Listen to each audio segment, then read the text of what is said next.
एक व्यक्ति की मूलभूत आवश्यकताएं होती है रोटी, कपड़ा, मकान।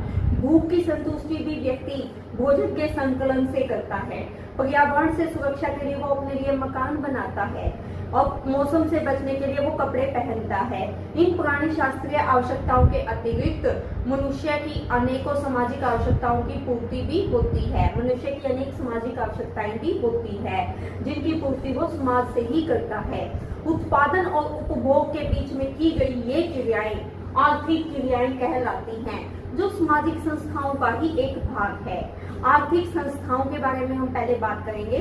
आर्थिक संस्थाएं समाज के सदस्यों के उत्पादन, वितरण और उपयोग और सेवाओं के बारे में हमें बताती है और इन क्रियाकलापों का ये समन्वय है। यानी कि आर्थिक संस्थाएं समाज के व्यक्तियों के उत्पादन, वितरण और उपभोग और सेवाओं के साथ साथ इन क्रियाकलापों का समन्वय है। हम सभी जानते हैं कि कार्य शब्द मुख्य तौर पे किसी कार्य को करने के लिए जाना जाता है।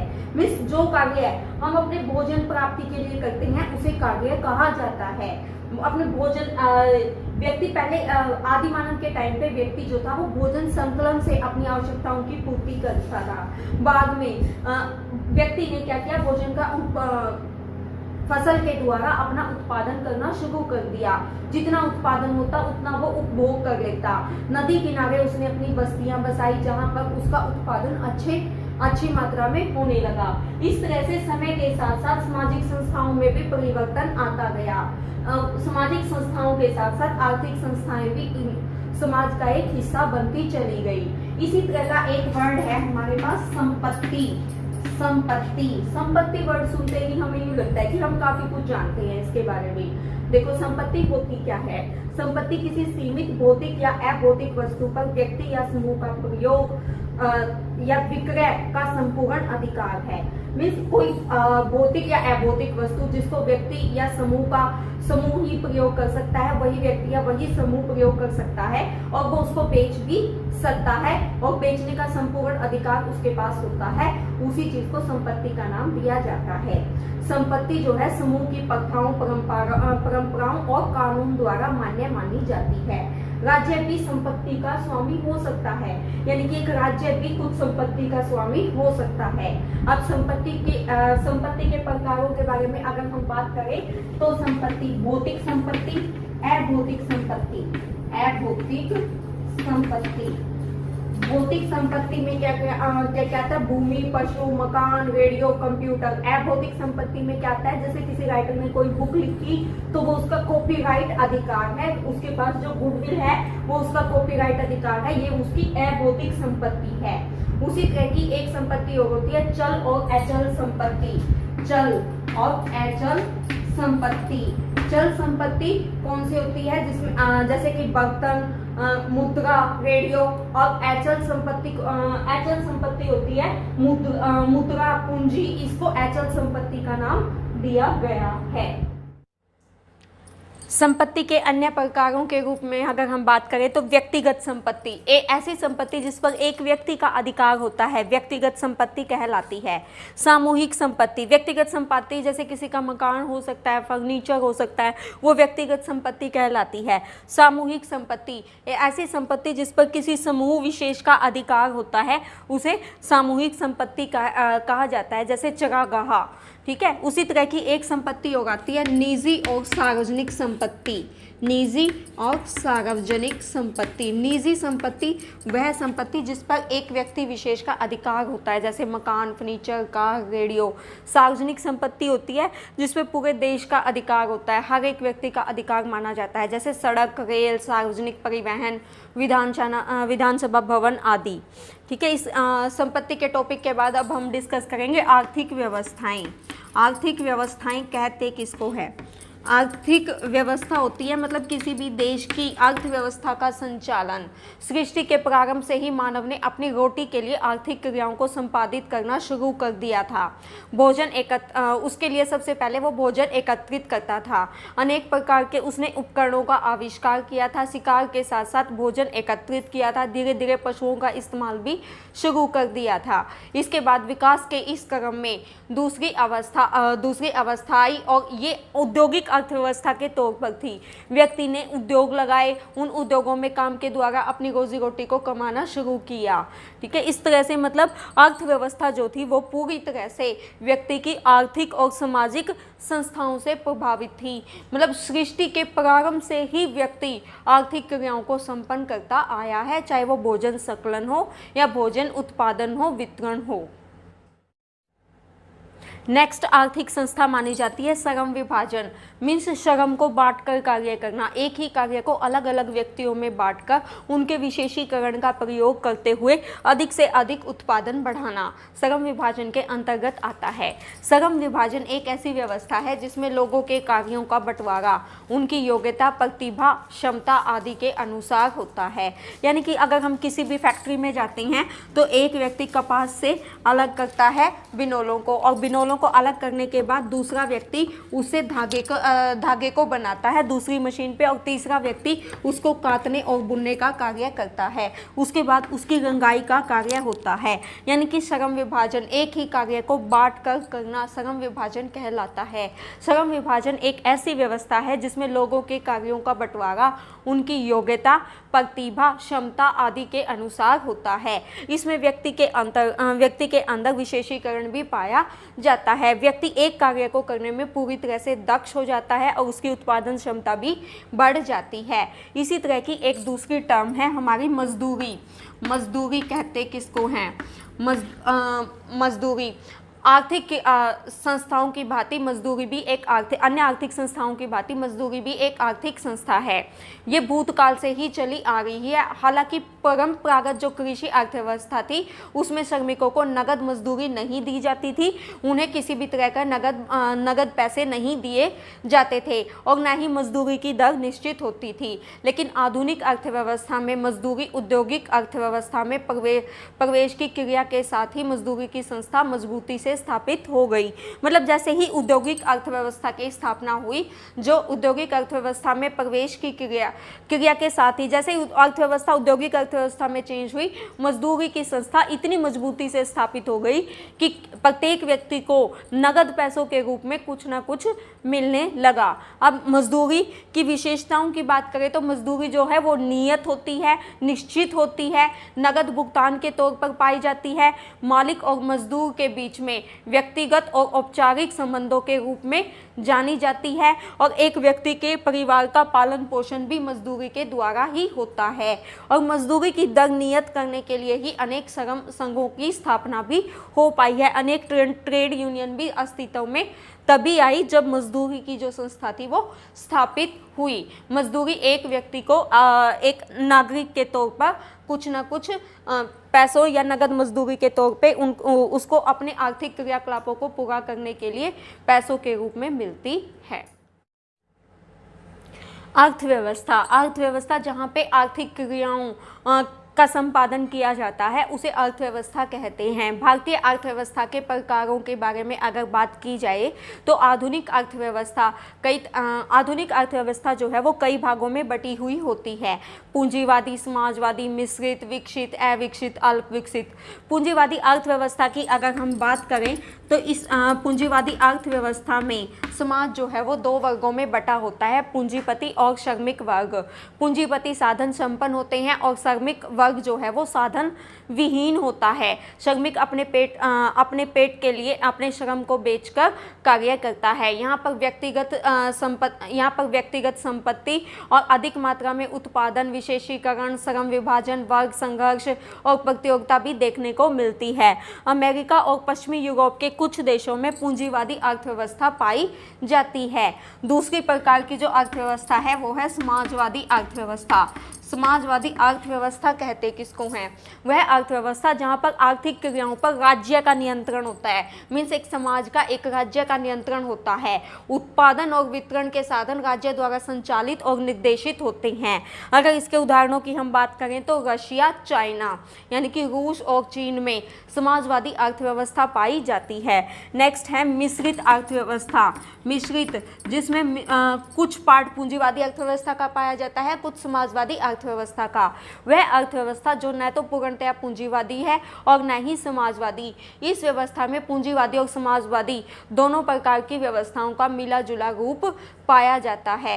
इस प्रकार की अर्थव्यवस्था उद्यमों को बहुत बढ़ावा देती है और समाज में इस मिश्रित अर्थव्यवस्था जो है वो कई यूरोप के कई देशों में पाई जाती है। इसके अलावा अर्थव्यवस्था के 3 प्रकार और हैं। विकसित अर्थव्यवस्था। विकसित अर्थव्यवस्था वो अर्थव्यवस्था है जहां पर अधिक से अधिक उत्पादन और वितरण होता है और उत्पादन जो है वो उपभोग से ज़्यादा होता है, यानी कि विकसित अर्थव्यवस्था अमेरिका में पाई जाती है। नेक्स्ट है विकासशील अर्थव्यवस्था, जैसे कि भारत की अर्थव्यवस्था जो विकास की ओर तेजी से आगे बढ़ रही हो, उसको विकासशील अर्थव्यवस्था का नाम दिया गया है। उससे नेक्स्ट विकासशील अर्थव्यवस्था भारत में पाई जाती है। उससे नेक्स्ट है अल्प विकसित अर्थव्यवस्था।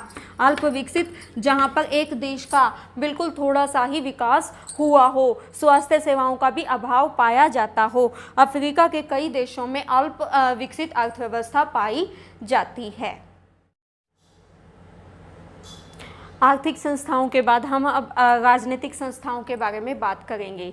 राजनीतिक संस्थाओं का सराकोर यानी कि राजनीतिक संस्थाएं जो है वो पूरी तरह से समाज की शक्ति के बंटवारे से होती हैं। अब समाज की शक्ति का बंटवारा जो अलग अलग भागों में बटा होता है वो राजनीतिक संस्थाओं में पाया जाता है। जैसे कि शक्ति किसे कहते हैं, यानी कि पावर। शक्ति का तात्पर्य सत्ता और प्रभाव से लगाया जाता है। शक्ति व्यक्ति का वह प्रभाव है जिससे समाज में या राज व्यवस्था में उसकी सर्वोच्चता और संप्रभुता को स्वीकार किया जाता है। यानी कि एक व्यक्ति समाज में जो अपनी सर्वोच्चता स्थापित करता है वो उसका शक्ति के कारण होता है। शक्ति आधुनिक राजनीतिक विज्ञान की केंद्रीय अवधारणा है, यानी कि आधुनिक राजनीतिक विज्ञान में शक्ति को बहुत महत्व दिया गया है। मैक्स वेबर ने शक्ति और राजनीति को एक दूसरे का प्रेरक माना है, यानी कि शक्ति से ही राजनीति चलती है और राजनीति से ही शक्ति चलती है। शक्ति प्राचीन काल से ही सामाजिक दर्शन का भाग रही है। समाज में होने वाली सभी चीज़ों को शक्ति के अंतर्गत माना जाता है। प्राचीन काल से कह लो या सृष्टि के प्रारंभ से ही शक्ति का प्रमुख प्रभाव देखने को मिलता है। एक व्यक्ति की शक्ति वास्तव में उसका दूसरे व्यक्तियों के संबंध में वह प्रभाव है जो कि वह दूसरों पर डालने में समर्थ होता है। मीन्स एक व्यक्ति की शक्ति एक्चुअल में वो शक्ति होती है जिसके द्वारा वो दूसरों पर अपना प्रभाव डालता है, चाहे अपने विचारों से, चाहे अपनी पावर से, पैसे से, किसी भी तरह वो दूसरे व्यक्तियों को प्रभावित करता है, दूसरे व्यक्तियों पर अपना प्रभाव डालने में समर्थ होता है। उसी चीज़ को शक्ति का नाम दिया गया है। शक्ति की तरह से एक अवधारणा और पाई जाती है सत्ता की अवधारणा की अगर हम बात करें तो समाज के अलग अलग क्षेत्रों में अधिकार प्राप्त व्यक्ति देखने को मिलते हैं।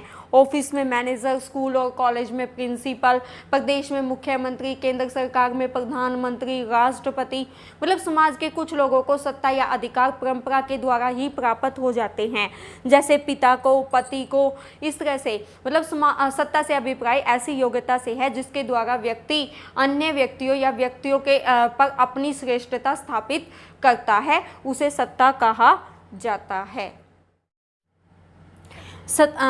सत्ता के द्वारा व्यक्ति बिना किसी धक्के के या बिना किसी शक्ति के अपनी बात आराम से मनवा सकता है। सत्ता एक विशेष परिस्थिति की देन होती है। विशेष परिस्थिति मतलब वो पैतृक भी हो सकती है। लोकतंत्र में जैसे मुख्यमंत्री का पद होता है, वो जो भी नीतियाँ लागू करे लोग उन नीतियों का पालन करते हैं। इस तरह से सत्ता एक विशेष परिस्थिति की देन होती है।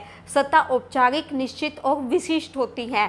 औपचारिक भी होती है, निश्चित भी होती है और विशिष्ट भी होती है।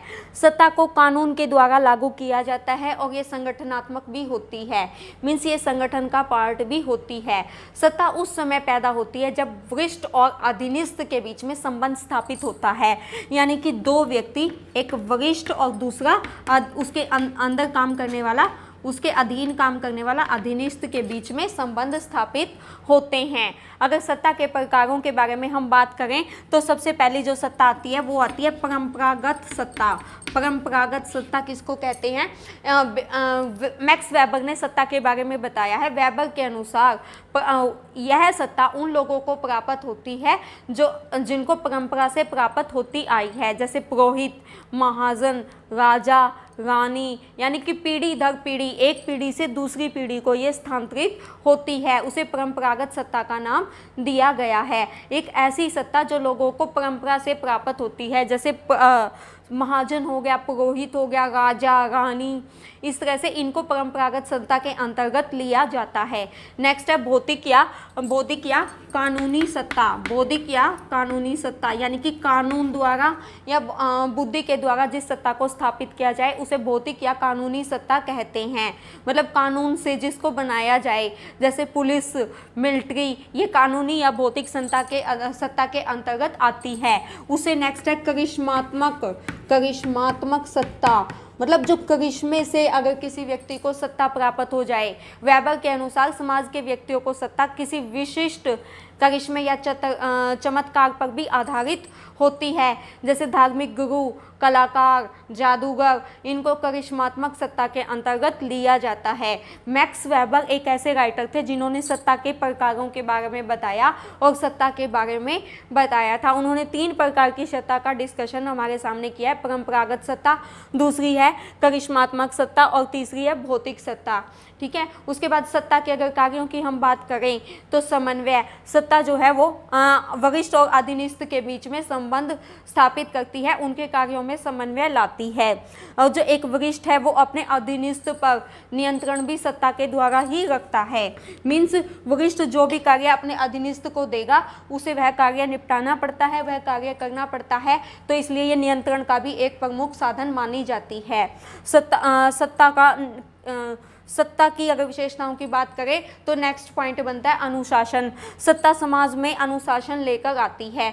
मुख्यमंत्री, प्रिंसिपल, इन सब की बात वहाँ पर रहने वाले सभी कर्मचारी और व्यक्ति मानते हैं, इसलिए वहाँ पर एक अनुशासन बना रहता है। विकास, सत्ता विकास की ओर ले जाती है, क्योंकि सत्ता से एक व्यक्ति के हाथ में पावर होती है, वही नियंत्रण, वही नीतियों का निर्माण करता है और विकास की ओर समाज को ले जाता है। नेक्स्ट है निर्णय। सत्ता के अंतर्गत निर्णय जो है वो वरिष्ठ व्यक्ति लेता है, मतलब उद्योग में भी वरिष्ठ व्यक्ति लेता है, मतलब समाज में भी वरिष्ठ व्यक्ति सत्ता से रिलेटेड फैसले लेता है, तो इसलिए निर्णय लेने की क्षमता जो है वो वरिष्ठ व्यक्तियों के अंतर्गत होती है। मैक्स वेबर की अगर हम बात करें तो उन्होंने कहा है कि जब कोई व्यक्ति अपना प्रभाव दूसरे व्यक्ति पर उसकी इच्छा के विरुद्ध डालता है, उसका यह प्रभाव शक्ति कहलाता है। अगर सत्ता और शक्ति के बीच में डिफरेंस की बात करें हम, जब कोई व्यक्ति अपना प्रभाव उस व्यक्ति की इच्छा के विरुद्ध दूसरे व्यक्ति पर डाले तो वो शक्ति कहलाता है, यानी कि धक्के से कोई काम करवाना। लेकिन सत्ता जो है, इसके विपरीत सत्ता जो है वो जब कोई व्यक्ति सत्ता द्वारा प्राप्त अधिकार को दूसरे पर डालता है और दूसरा व्यक्ति उसे स्वेच्छा से स्वीकार कर लेता है तो उसे सत्ता का नाम दिया गया है। मीन्स स्वेच्छा से काम करना, एक व्यक्ति के कहे जाने पर स्वेच्छा से कार्य करना तो सत्ता कहलाता है, और जब धक्के से कार्य करवाया जाए, इच्छा के विरुद्ध कार्य करवाया जाए तो वो शक्ति कहलाता है। राज्य, नेक्स्ट जो हमारी संस्था है वो है राज्य। राज्य एक राजनीतिक समिति के रूप में समुदाय की शांति, व्यवस्था और सुरक्षा के लिए उत्तरदायी तत्व माना जाता है। राज्य एक ऐसा अक्षेत्रीय समुदाय है जो प्रभुता संपन्न सरकार द्वारा नियमित हो और बाहरी नियंत्रण से मुक्त हो।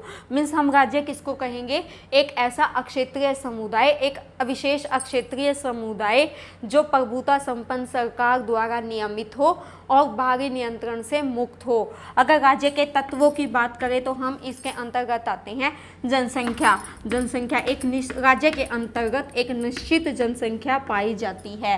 मीन्स जनसंख्या का आकार जो है वो राज्य को बनाता है। जनसंख्या जो है वो राज्य का महत्वपूर्ण तत्व माना जाता है। नेक्स्ट है निश्चित अक्षेत्र। अक्षेत्र जो है उसकी सीमाएं निश्चित होती हैं। एक राज्य विशेष के अंदर एक निश्चित अक्षेत्र होता है जिसकी सीमाएं निश्चित होती हैं, और उन निश्चित सीमाओं की निश्चित अक्षेत्र होना राज्य का प्रमुख तत्व माना जाता है। नेक्स्ट है सरकार। राज्य का प्रमुख तत्व है सरकार। किसी भी राज्य में सरकार एक आवश्यक तत्व के तौर पर पाई जाती है। सरकार को भी 3 भागों में बांटा गया है, विधायिका, कार्यपालिका और न्यायपालिका। विधायिका जो कानून का निर्माण करती है, कार्यपालिका जो कानूनों को लागू करवाती है, न्यायपालिका किसी तरह का अन्याय होने पर सजा का प्रावधान देती है तो उसे न्यायपालिका का नाम दिया गया है। यानी कि किसी राज्य का प्रमुख तत्व सरकार भी मानी जाती है, जो 3 प्रकार से कार्य करती है, विधायिका, कार्यपालिका और न्यायपालिका। विधायिका जो विधान या कानूनों का निर्माण करती है, कार्यपालिका जो उनको लागू करवाती है और न्यायपालिका जो उन कानूनों की रक्षा करती है और अन्याय होने पर उचित प्रावधान भी रखती है। ठीक है, नेक्स्ट है प्रभुसत्ता। प्रभुसत्ता कहते किसको? प्रभुसत्ता भी राज्य का एक प्रमुख तत्व माना जाता है। राज्य द्वारा सर्वोच्च अधिकार जो है वो प्रभुसत्ता कहलाता है। राज्य द्वारा सर्वोच्च अधिकार से नागरिकों की सरकार द्वारा निर्मित कानूनों का पालन करने के लिए बाध्य भी नहीं कर सकता। मीन्स राज्य जो है वो सर्वोच्च अधिकारों का पालन करवाने के लिए किसी भी नागरिक को बाध्य नहीं कर सकता। इस तत्व को प्रभुसत्ता तत्व का नाम दिया गया है। नेक्स्ट है स्थायी अस्तित्व। किसी भी राज्य का स्थायी अस्तित्व होता है। स्थायी अस्तित्व कैसे होगा?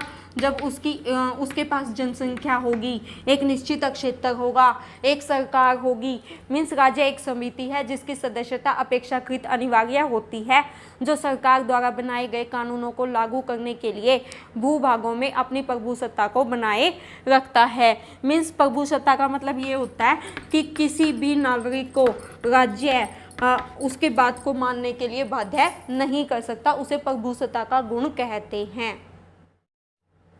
नेक्स्ट संस्था है हमारे पास राजनीतिक व्यवस्था। राजनीतिक व्यवस्था कहते किसको है? राजनीतिक क्रियाओं, प्रक्रियाओं, संस्थाओं आदि का गतिशील संगठन राजनीतिक व्यवस्था कहलाता है, जिसका उद्देश्य मानव की राजनीतिक गतिविधियों में संतुलन बनाए रखना है। मानव की राजनीतिक गतिविधियों में संतुलन जो है वो राजनीतिक व्यवस्था बनाए रखती है। अगर हम प्रमुख राजनीतिक संस्थाओं की बात करें, सिस्टम्स की बात करें, तो इसमें सबसे पहले आता है राजतंत्र। इसको मोनार्की कहा जाता है। राजतंत्र, राजा का राज। राजतंत्र में केवल एक व्यक्ति का शासन चलता है। इस व्यवस्था में परंपरागत रूप से एक ही परिवार का आधिपत्य बना रहता है। इस व्यवस्था में परंपरागत रूप से केवल एक ही परिवार अपना सर्वोच्च स्थान बनाए रखता है। जो राजतंत्र है वो पीढ़ी दर पीढ़ी हस्तांतरित होता रहता है। राजतंत्र में शक्ति का हस्तांतरण किसी कानून के तहत न होकर परंपरागत ढंग से होता है। जैसे ब्रिटेन की महारानी, जापान का राजा, नेपाल का शाह, ये राजतंत्र की व्यवस्था के उदाहरण हैं। यानी कि राजतंत्र एक ऐसी व्यवस्था होती है जिसमें एक व्यक्ति का शासन चलता रहता है। इस व्यवस्था के अंतर्गत परंपरागत रूप से एक ही परिवार का आधिपत्य बना रहता है। राजतंत्र जो है वो पीढ़ी दर पीढ़ी हस्तांतरित होता रहता है। यह कानून के तहत न होकर परंपरागत ढंग से होता है। जैसे ब्रिटेन की महारानी, जापान का राजा, नेपाल का शाह, ये सब कुछ राजतंत्र व्यवस्था के अंतर्गत आता है। दूसरा प्रकार है राजनीतिक व्यवस्था का प्रजातंत्र। यानी कि अगर हम मेजर पॉलिटिकल सिस्टम्स की बात करें तो दूसरा आता है प्रजातंत्र या लोकतंत्र। प्रजातंत्र यानी कि प्रजा प्लस तंत्र, मतलब लोक प्लस तंत्र, लोगों का शासन। प्रजातंत्र या लोकतंत्र का आशय एक ऐसी व्यवस्था से होता है जिसमें जनता अपने ऊपर स्वयं शासन करती है। जनता अपने चुने हुए नुमाइंदों के द्वारा खुद की शासन व्यवस्था का गठन करती है। जनता के चुने हुए नुमाइंदे ही व्यक्ति के ऊपर शासन व्यवस्था को चलाते हैं। लोगों का शासन लोगों के द्वारा और लोगों पर प्रजातंत्र कहलाता है। प्रजातंत्र में सरकार जो है वो परंपरागत ढंग से नहीं बनती, बल्कि ये हर 5 साल बाद या एक निश्चित समयावधि के बाद बदलती रहती है। भारत में लोकतंत्र पाया जाता है। प्रजातंत्र 2 प्रकार का होता है। एक होता है प्रत्यक्ष लोकतंत्र और दूसरा होता है अप्रत्यक्ष लोकतंत्र। प्रत्यक्ष लोकतंत्र और अप्रत्यक्ष लोकतंत्र मतलब 2 प्रकार का होता है लोकतंत्र, प्रत्यक्ष लोकतंत्र या अप्रत्यक्ष लोकतंत्र। प्रत्यक्ष लोकतंत्र क्या होता है? उस व्यवस्था को प्रत्यक्ष लोकतंत्र कहा जाता है, जहां पर लोग स्वयं अपना शासन करते हैं, स्वयं अपने लिए नियम और कानून बनाते हैं। प्राचीन काल में भारत, चीन और यूनान, रोम में यही व्यवस्था पाई जाती थी। लेकिन प्रत्यक्ष लोकतंत्र वहीं पर देखने को मिलता है जहां पर जनसंख्या कम हो और क्षेत्राधिकार कम हो। मीन्स कम जनसंख्या पर ही प्रत्यक्ष लोकतंत्र लागू होता है, यानी कि लोग अपना शासन स्वयं चलाते हैं, स्वयं अपने लिए नियम और कानून बनाते हैं। प्राचीन काल में यह व्यवस्था भारत, चीन, यूनान, रोम में पाई जाती थी, यूनान, रोम में देखने को मिलती थी। प्रत्यक्ष लोकतंत्र में केवल वहीं पर संभव होता है जहाँ जनसंख्या का आकार छोटा हो और राज्य भी आकार की दृष्टि से छोटा हो। अप्रत्यक्ष लोकतंत्र वो होता है जिसमें व्यक्ति जहाँ पर लोग शासन में भाग न लेकर अपने चुने हुए प्रतिनिधियों के द्वारा शासन व्यवस्था को चलाते हैं। भारत में अप्रत्यक्ष लोकतंत्र पाया जाता है। प्रेजेंट में भारत में अप्रत्यक्ष लोकतंत्र पाया जाता है। भारत एक लोकतांत्रिक देश है, यहाँ पर लोकतांत्रिक व्यवस्था पाई जाती है। हर 5 साल बाद हम अपनी सरकार स्वयं चुनते हैं। हर 18 वर्ष का वयस्क नागरिक वोट डालने का अधिकारी होता है। राजनीतिक दलों को हम अपनी मर्जी से राजनीतिक दलों को चुनते हैं और उनको वोट देते हैं और उसके थ्रू अपनी शासन व्यवस्था का संचालन करते हैं। यानी कि भारत में लोकतांत्रिक व्यवस्था पाई जाती है। लोकतंत्र 2 तरह का होता है, प्रत्यक्ष लोकतंत्र, अप्रत्यक्ष लोकतंत्र। और भारत में अप्रत्यक्ष लोकतंत्र पाया जाता है जहां पर व्यक्ति स्वयं शासन न चलाकर अपने चुने हुए प्रतिनिधियों के द्वारा शासन करते हैं।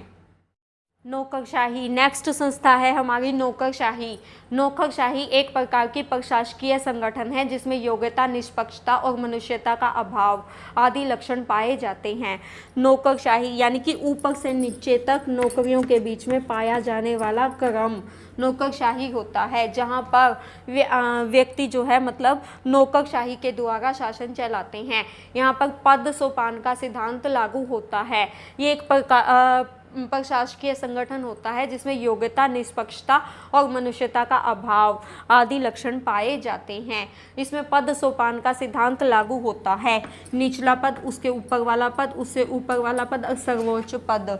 मीन्स नौकरशाही में ऊपर से नीचे तक पदों की व्यवस्था बनी रहती है। पद सोपान का सिद्धांत यहाँ पर लागू होता है। इसमें कार्य लिखित होता है। अभिलेखों, फाइलों और लिखित दस्तावेजों पर नौकरशाही आधारित होती है। आधुनिक कार्यालय प्रबंधन के निर्णयों पर यह आधारित होती है। मीन्स कार्यालय का प्रबंधन जो है वो लिखित दस्तावेजों के द्वारा होता है, इसलिए नौकरशाही का ये प्रमुख गुण पाया जाता है। कार्यालयी प्रबंध के लिए सामान्य नियमों और व्यवहारों का पालन किया जाता है। मीन्स नौकरशाही में कुछ नियम और कुछ कायदे होते हैं, उनका पालन नौकरशाही में किया जाता है। अतः नौकरशाही संगठन की वह श्रेणी है जिसमें कर्मचारी मशीन की तरह से कार्य करता है और उसे अपने वरिष्ठ अधिकारी की बात माननी पड़ती है और वरिष्ठ कार्यालय पहलुओं पर भी कार्य अपने वरिष्ठ अधिकारी के अनुसार ही करना पड़ता है। नौकरशाही में वरिष्ठ और अधीनस्थ कर्मचारी के मध्य संबंध पाए जाते हैं। पद सोपान का सिद्धांत लागू होता है। अभिलेखों, फाइलों और लिखित दस्तावेजों पर यह आधारित होता है। आधुनिक कार्यालय प्रबंधन के निर्णयों पर यह आधारित है और नौकरशाही इस तरह से संगठन की वह श्रेणी है जिसमें कर्मचारी एक मशीन की तरह काम करता है और कार्यात्मक पहलुओं को देखता है। राजनीतिक दल एक स्वैच्छिक संगठन है जिसके सदस्यों के दृष्टिकोणों और उनके परस्पर उद्देश्यों में समानता पाई जाती है। हमने कहीं ना कहीं भारत में सुना है कांग्रेस, बीजेपी, इस तरह से कुछ वर्ड्स सुने हैं। ये राजनीतिक दल ही होते हैं। यानी कि राजनीतिक दल एक ऐसा स्वैच्छिक संगठन होता है जिसके सदस्यों के दृष्टिकोणों और विचारों में समानता पाई जाती है, परस्पर उद्देश्यों में समानता पाई जाती है और जो राजनीतिक दल के सदस्य होते हैं वो एक समान विचारधारा के समर्थक होते हैं और उनकी विचारधारा से सहमत होते हैं। राजनीतिक दल सरकार बनाने और सत्ता प्राप्ति के लिए अलग अलग नीतियों का गठन करते हैं। जनता के हित में भी नीतियों का गठन करते हैं। अधिक जनता का समर्थन प्राप्त करने के लिए राजनीतिक दल जनता के बीच में अपने विचारों का प्रचार प्रसार करते हैं। राजनीतिक दल के विचारों का प्रचार प्रसार करते हैं, उनके उद्देश्यों के बारे में उन उद्देश्यों के बारे में बताते हैं। इनके एक समान उद्देश्य होते हैं, एक समान विचारधारा होती है, और शासन में आने पर एक दल जो है वो शासन चलाता है और दूसरा दल जो है वो विपक्षी दल कहलाता है। यानी कि राजनीतिक दल एक स्वैच्छिक संगठन, इसके सदस्यों के दृष्टिकोणों और उनके परस्पर उद्देश्यों में समानता पाई जाती है। राजनीतिक दल को भारत में चुनाव आयोग के अंडर रजिस्ट्रेशन करवाना आवश्यक होता है। मतलब चुनाव आयोग के अंडर रजिस्ट्रेशन इसका एक आवश्यक तत्व माना जाता है। नेक्स्ट टर्म है हमारी संविधान। प्रत्येक देश का अपना एक अलग संविधान होता है। संविधान एक आधारभूत कानूनी दस्तावेज है जिससे किसी देश की शासन प्रणाली संचालित होती है। भारत का संविधान जो है वो एक लिखित दस्तावेज है।